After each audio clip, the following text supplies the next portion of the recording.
亲爱的同学们，书信是我们在写作中经常遇到的一种题材。今天老师给大家分享一篇这样的文章。Dear Wang Lu, how about your life? I'm writing to thank you for your warm reception during my visit to Beijing this summer holiday.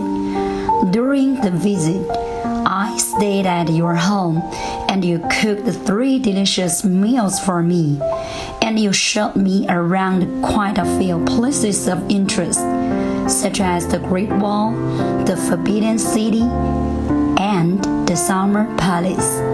Besides, you took many beautiful photos of me. What's more, you went shopping with me. I really had a wonderful time. Another thing that I should mention is that your parents were so kind to drive us. Thank you for your kindness again, and give my best regards to your parents. Yours truly, Li Ming. 感谢宝贝们的聆听。